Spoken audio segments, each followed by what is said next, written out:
বলতে চাইবো তোমরা আমার চ্যানেলে আসো, বাট তোমরা চ্যানেলটাকে সাবস্ক্রাইব করো না। কারণ তোমরা চ্যানেলটাকে সাবস্ক্রাইব করলে, ভিডিওতে লাইক করলে আমি বেশি উৎসাহ পাবো।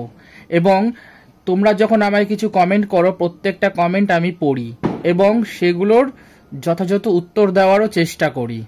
তো বন্ধুরা, তোমাদের কাছে আমার রিকোয়েস্ট রইল, তোমরা অতি অবশ্যই ভিডিও দেখো, ভিডিওকে লাইক করো, বেশি বেশি করে শেয়ার করো, কমেন্ট করো, যাতে আমি উৎসাহ পাই। এবং তোমাদের যদি কোনো রকম ম্যাথ রিলেটেড ডাউট থাকে বা কোনো কোশ্চেন থাকে, তোমরা অতি অবশ্যই আমাকে কমেন্ট বক্সে কমেন্ট করতে পারো। আমি সেগুলোর যথাযথ উত্তর দেব এবং প্রয়োজনে ভিডিওর মাধ্যমে তার সলিউশন নিয়ে আসব, যাতে তোমরা সকলভাবে উপকৃত হতে পারো এবং তোমাদের যাতে ভালো হয় সেই জন্য সবসময় আমি তোমাদের পাশে আছি। অর্থাৎ প্রভাতী গণিত বইয়ের যে পূর্ব পাঠের যে রিভিশন লেসনটা, মানে সমস্যাগুলো, সেগুলোর আমরা পার্ট 1 এবং পার্ট 2 স্টেপ বাই স্টেপ যে অঙ্কগুলোর সলিউশন সেগুলো দেখেছি। আজকে আমরা ঠিক তারপর থেকে কন্টিনিউ করছি, মানে পার্ট 3। 17 দাগে বলা রয়েছে 216কে যে ক্ষুদ্রতম পূর্ণ সংখ্যা দিয়ে ভাগ করলে ভাগফল একটি পূর্ণবর্গ সংখ্যা হবে, তা হলো। দেখো এখানে 4টি অপশন দেওয়া আছে। অপশন এ 2, অপশন বি হচ্ছে 3, অপশন সি হচ্ছে 4 আর অপশন ডি হচ্ছে 6। কিন্তু সঠিক উত্তরটা হচ্ছে 6। কেন 6 হচ্ছে সেটা আমি তোমাদেরকে এক্সপ্লেন করছি। এখানে বলে দিয়েছে এরা যে 216কে যে ক্ষুদ্রতম পূর্ণ সংখ্যা দিয়ে ভাগ করলে, মানে 216কে আর এখন প্রশ্ন হচ্ছে যে এখানে 6টাই কেন রাইট হবে, সঠিক উত্তর হবে, সেটা আমি এক্সপ্লেন করছি।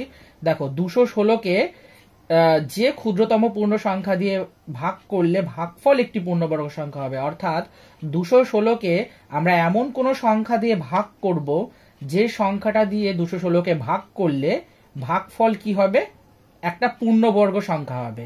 পূর্ণবর্গ সংখ্যা কোনটাকে বলবো, যাকে স্কয়ার করা যায়, স্কয়ার রুট করা যায়, সেগুলোকেই তো আমরা পূর্ণবর্গ সংখ্যা বলি। তাহলে দেখো, যদি তোমরা 2, 3, 4 দিয়ে 216কে ভাগ করো এবং তার আউটপুট যেটা আসবে, মানে ভাগফলটা, সেটা কখনোই পূর্ণবর্গ হবে না। কেন হবে না, এটা হোমওয়ার্ক হিসাবে থাকলো। তোমরা 2, 3, 4 অপশনগুলো চেক করে দেখবে। আমি তোমাদেরকে ডিরেক্টলি বলছি যে 216কে যদি তোমরা 6 দিয়ে ভাগ করো, দেখবে ভাগফল 36 হবে। এবং এই 36 হচ্ছে একটা পূর্ণবর্গ সংখ্যা। পূর্ণবর্গ সংখ্যার মানে শেপটা কিরকম হয়, 36 ইকুয়াল টু, দেখো 6 মাথায় স্কয়ার, মানে 6 6 36। ঠিক, তাহলে আমরা উত্তরে বলতে পারি 216কে 6 দিয়ে ভাগ করলে ভাগফল একটি পূর্ণবর্গ সংখ্যা পাওয়া যাবে। তাহলে সঠিক উত্তর কিভাবে লিখতে হয়, আনসার ডি, 6। আমি পার্ট 1 পার্ট 2 ভিডিওতেও বলেছিলাম যে এরকম করে অপশনগুলোর আনসার লিখতে হয়। ঠিক আছে, আর এক্সপ্লেনেশনটা পাশে রাখবে। এটা অঙ্কের মধ্যে করে দিয়েছি তোমাদের বোঝার সুবিধার জন্য। আশা করি বন্ধুরা তোমরা অঙ্কটা বুঝতে পেরেছো। কারণ 216কে যদি 6 দিয়ে ভাগ করো, দেখো 36 হচ্ছে, আর এই 36 কিন্তু একটা পূর্ণবর্গ সংখ্যা। ঠিক আছে বন্ধুরা, এবার 18 নম্বরের অঙ্কটা দেখছি। বলছে একটি নিখুঁত সংখ্যার উদাহরণ হলো। অপশন এ তে বলা হচ্ছে 2, এটা অপশন বি হবে। অপশন বি তে বলা হচ্ছে 8, অপশন সি তে বলা হচ্ছে 6 আর অপশন ডি তে বলা হচ্ছে 10। এবার আগে সবার প্রথমে আমাদের জানা দরকার যে নিখুঁত সংখ্যাটা কাকে বলে। এর একটা ডেফিনেশন আছে। ডেফিনেশনটা আমি তোমাদের বোঝার সুবিধার জন্য খাতার মধ্যে নোট করে দিয়েছি, সেটা আমি তোমাদেরকে বুঝিয়ে দিচ্ছি। নিখুঁত সংখ্যার ডেফিনেশন কি বলছে, যে একটি নিখুঁত সংখ্যা হলো সেই সংখ্যা যার নিজের সব বিভাজক সংখ্যা, মানে নিজে বাদে, মানে ওই সংখ্যাটার সব বিভাজক সংখ্যাগুলোকে যদি যোগ করলে যে মানে ওই সংখ্যাটি পাওয়া যায়, সেটাকে বলা হচ্ছে নিখুঁত সংখ্যা।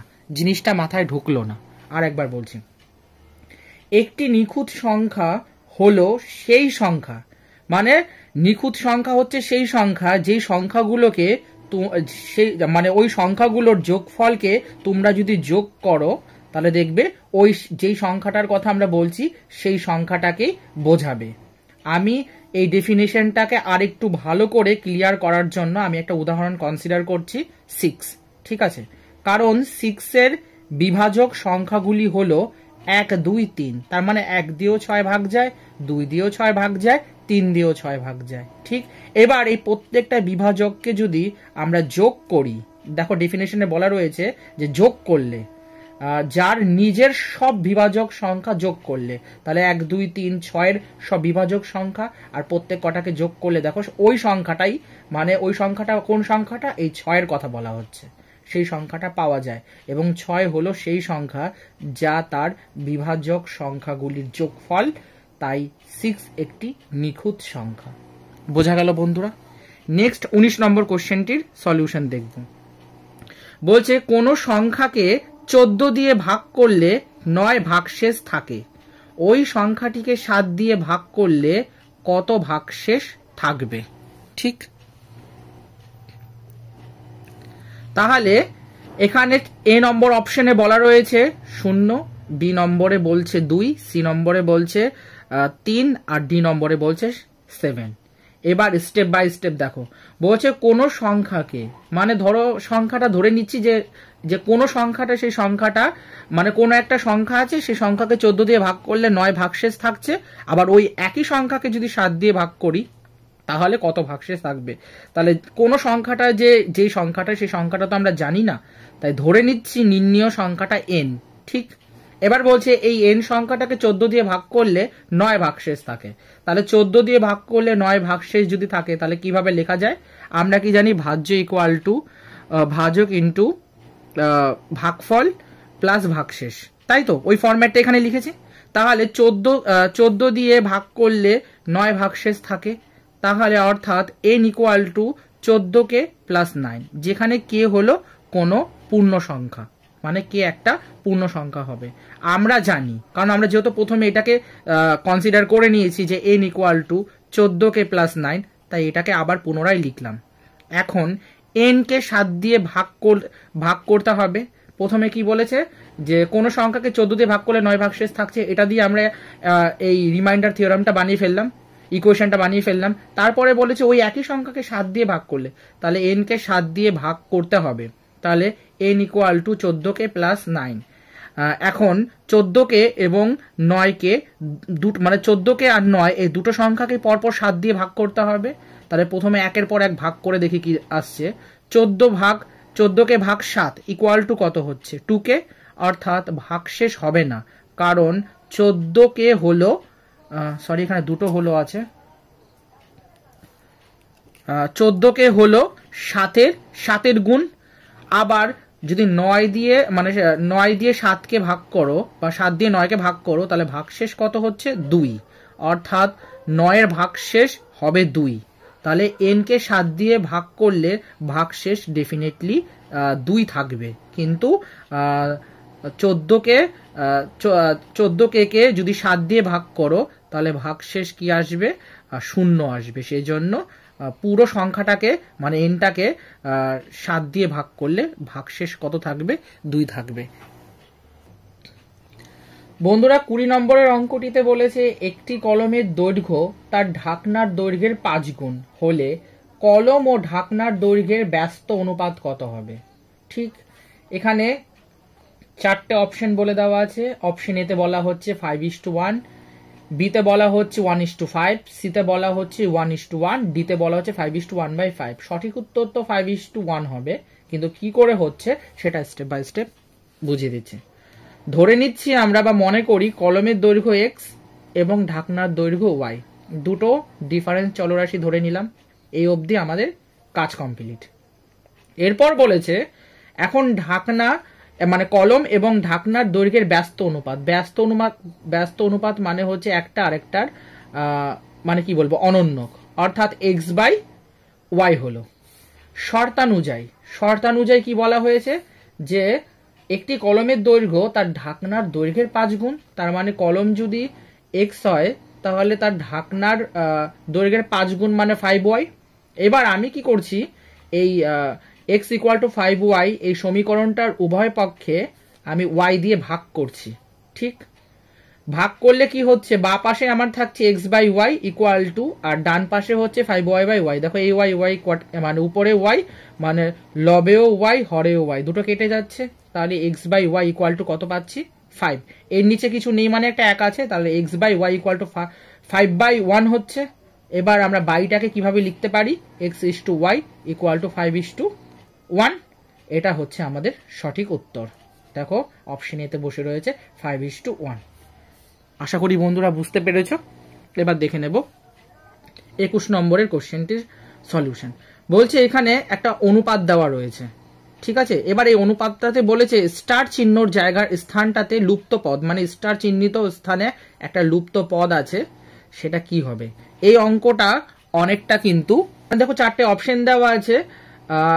অপশন এতে বলা রয়েছে 2.4, বিতে বলা হচ্ছে 3.2, আর সিতে বলা হচ্ছে 4.8, আর ডিতে বলা হচ্ছে 1.8। ঠিক, এখানে সঠিক উত্তরটা হবে সি। কেন হবে সি সেটা স্টেপ বাই স্টেপ বোঝাচ্ছি। এই 21 নম্বরের অঙ্কটা অনেকটা রিজনিং এর মতন।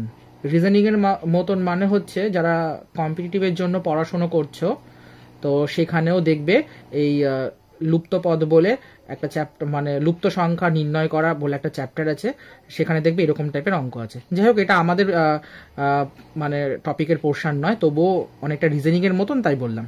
এবার দেখো এখানে অঙ্কটা কি হচ্ছে, দেওয়া আছে মানে প্রদত্ত, যেটা দেওয়া আছে সেটাকে আমি পরপর টুকে নিলাম।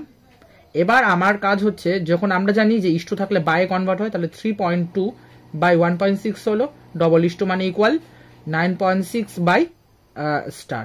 এবার ক্রস মাল্টিপ্লাই হচ্ছে, ক্রস মাল্টিপ্লাই মানে বজ্র গুণন। তোমরা যখন ক্লাস 9-এ উঠবে তখন এই বজ্র গুণন আরো বিস্তারিতভাবে শিখবে। যাই হোক, আমি হালকাভাবে বলে রাখলাম।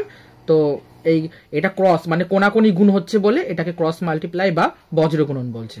তাহলে প্রথমে 3.2 এর সাথে স্টার গুণ হচ্ছে, আর 1.6 এর সাথে 9.6 গুণ হচ্ছে। এবার বাদিকে যেমন আছে তেমন রেখে দিলাম। এই 1.6 ইন্টু 9.6টা কি করলাম, দুটোকে গুণ করলে দেখবে 15.36 হয়। এটা তোমরা পাশে রাফ করে দেখবে, আর আমাকে বলবে যে তোমাদের সাথে মানে রাফের সাথে আমার আনসারটা ঠিক আছে নাকি। আমি কিন্তু কমেন্ট পড়বো, জানাবে। এরপরে দেখো কি বলছে, এখানে স্টার রয়েছে।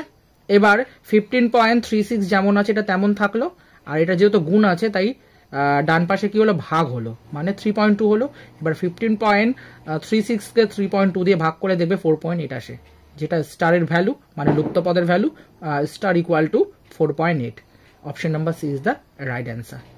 আশা করি বন্ধুরা তোমরা বুঝতে পেরেছো।